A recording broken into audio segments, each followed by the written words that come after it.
Okay, hi everyone. So today we will discuss one interesting concept in the form of this question from H.C. Verma और फिर इसके variations के बारे में भी बात करेंगे क्या क्या वेरिएशंस हो सकते हैं इस प्रॉब्लम में. A block of mass m is placed on a smooth inclined plane of inclination theta with the horizontal. The force exerted by the plane on the block has a magnitude. So आपको क्या दे रखा है कि एक incline है जो horizontal के साथ किसी एंगल थीटा पे है इस तरह से और उस पर एक ब्लॉक रखा हुआ है इस तरह से रखा हुआ है ऑफ मास एम. आपको ये बताना है कि जो इंक्लाइन वाली सरफेस है इंक्लाइन प्लेन है वो उस पर कितना फोर्स लगा रहा है, राइट.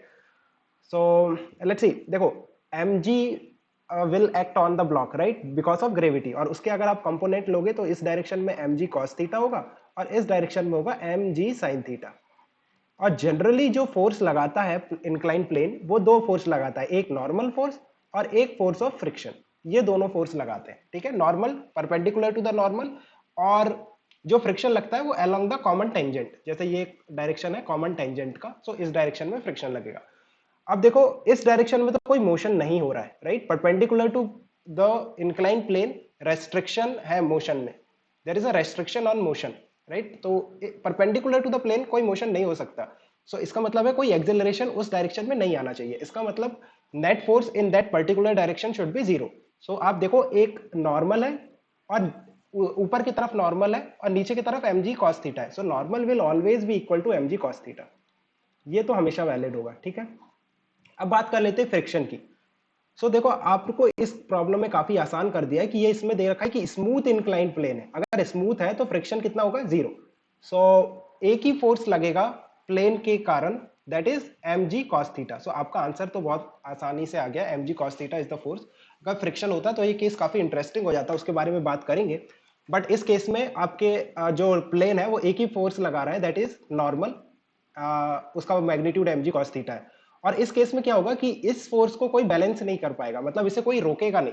सो ये वाला जो फोर्स है ये अनबैलेंस्ड होगा और इस डायरेक्शन में ब्लॉक का एक्सेलरेशन होगा. अगर कोई पूछे कि what is the acceleration of the block, then you can easily find out force upon mass. So force is mg sin theta and divided by mass, that is m, so which is g sin theta. So g sin theta से ये along the inclined plane move करता हुआ नीचे की तरफ आएगा with an acceleration g sin theta. ये तो सिंपल है.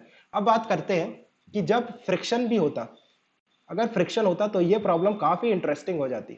देखो यहाँ पे था एम जी कॉस थीटा और इस डायरेक्शन में एम जी साइन थीटा, राइट.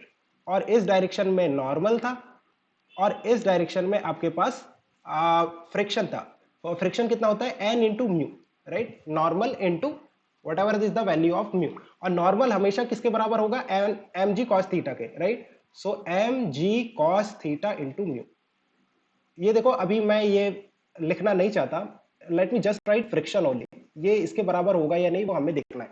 वो आपको जब रफ इंक्लाइन प्लेन देगा तो आपको एक वैल्यू प्रोवाइड करेगा which is mu, which is known as the coefficient of friction. So आपको चेक करना पड़ेगा कि जो फोर्स ऑफ फ्रिक्शन है उसकी लिमिटिंग वैल्यू क्या है. अगर वो पूछता है what is the value of the force exerted by the plane on the block, block कितना या जो प्लेन है वो कितना फोर्स लगा रहा है ऑन द ब्लॉक, तब आप कैसे निकालोगे. देख नॉर्मल की वैल्यू तो आप इजीली फाइंड आउट कर सकते हो which is M G cos theta. अब सारी बात आती है फ्रिक्शन पे. तो फ्रिक्शन के लिए आपके पास दो केस है, केस वन और केस टू. देखो केस वन की मैं जब बात करूं तो N into mu which is the limiting value of the friction is greater than M G sine theta. देखो अभी मैं ऐसा क्यों कर रहा हूं, देखो ये वाला एक पहला केस है जहां पे एन इंटू म्यू को मैंने एम जी साइन थीटा से ज्यादा लिया. एन इंटू म्यू क्या है, limiting value of the friction, जितना मैक्सिमम फ्रिक्शन एक्ट कर सकता है. और normal you know M ji cos theta है, सो एन को एम जी कॉस थीटा रखो into mu is greater than M G sine theta. यहां से चेक करो आपका आ रहा है mu is greater than tan theta. So ये एक स्पेशल केस है. अगर आपका mu is greater than tan theta होगा सो जो फ्रिक्शन लगेगा वो एन इंटू म्यू नहीं लगेगा, वो कितना लगेगा, एम जी साइन थीटा लगेगा. जो फ्रिक्शन का वैल्यू होगा वो कितना होगा, M G sine theta. Let me write here, friction value will be M G sine theta not N into mu. अब ऐसा क्यों हो रहा है, क्योंकि जो फ्रिक्शन है that opposes the motion. Friction कभी मोशन को खुद से प्रोड्यूस नहीं कर सकता, राइट. सो जितना रिक्वायर्ड है, जैसे एम जी साइन थीटा इतना ही चाहिए तो उतना ही एक्ट करेगा. You can see maximum value तो एन इंटू म्यू है, अगर एन इंटू म्यू लग गया तो ऊपर तरफ का फोर्स ज्यादा हो जाएगा और वो ब्लॉक ऊपर की तरफ मूव करने लगेगा, which is not the case, not possible, right.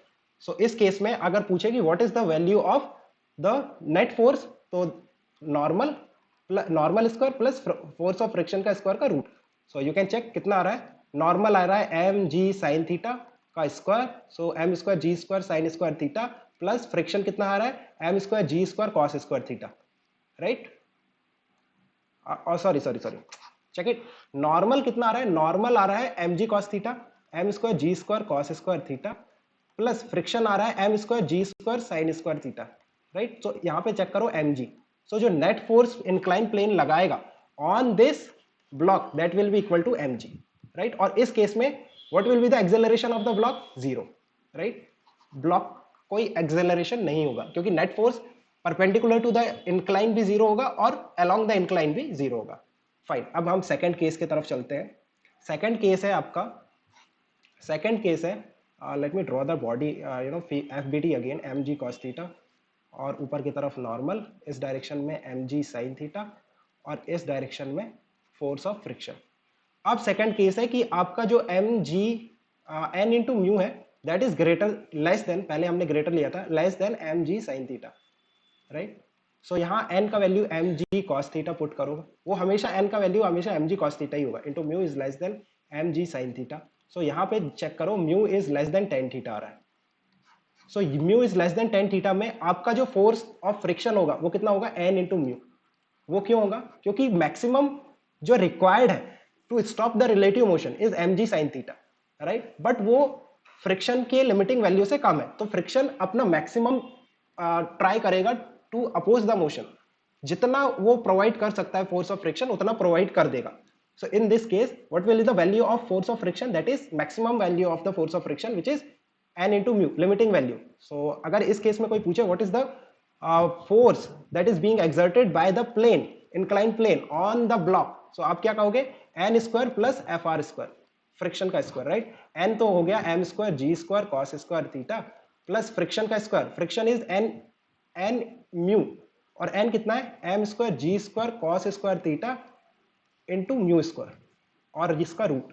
So इस बार आएगा आपका m g root over of 1 plus mu square, this will be your answer, ठीक है। So let me summarize. और इस केस में देखो आपका एक्सेलरेशन होगा, डाउनवर्ड की तरफ एक एक्सेलरेशन आएगा और वो एक्सेलरेशन कितना होगा, that is the net downward force divided by the mass. Net downward force कितना होगा, M G sine theta minus N into mu, N is M G, N into mu क्या है, फोर्स ऑफ फ्रिक्शन ऊपर की तरफ, तो force of friction मैं लिख रहा हूं एन इंटू म्यू, एन है M G cos theta into mu divided by m. So what will be the acceleration of the block in second case, that is coming out to be, यहां लिख देते हैं g sin theta minus g cos theta into mu. इतना acceleration होगा downward, means along the plane, इतना acceleration से वो नीचे की तरफ आएगा। So let me summarize quickly. देखो तीन केस ले लेते हैं, हम जो स्टडी किया हमने, let me divide it in three cases. Case one कहता है कि स्मूथ है, नो फ्रिक्शन, ठीक है, प्लेन जो है स्मूथ है, म्यू का वैल्यू जीरो है, तो उस केस में आपका जो फोर्स लग रहा है, राइट, अच्छा नॉर्मल और फ्रिक्शन के फॉर्म में लिख देते हैं। नॉर्मल हमेशा होगा M G cos theta, normal हमेशा इतना ही होगा, राइट। जो फोर्स ऑफ फ्रिक्शन है वो जीरो हो जाएगा, एफ आर जीरो हो जाएगा। सो अगर मैं बात करूं the total force exerted by the plane on the block, that is n square plus fr square. So you can check that in this case that will come out to be n, which is mg cos theta. Second case में चलते हैं और इस case में acceleration कितना होगा, acceleration होगा g sin theta, total net force that is mg sin theta divided by the mass. So अब सेकंड केस में चलते हैं। सेकंड केस में आपका जो है mu greater than tan theta है।